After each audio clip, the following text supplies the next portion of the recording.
काहे कैलाए पापाजी दुरंगा नितियाना हो दुरंगा नितियाना।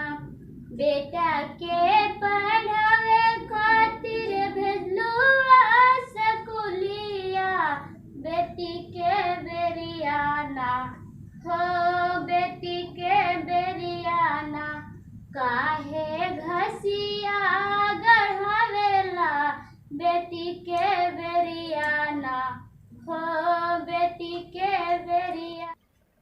जेही तने से बेटा जन्मे वही तने से बेटिया दुरंगा नितियाना हो दुरंगा नितियाना। काहे कैलाए बाबूजी दुरंगा नितियाना।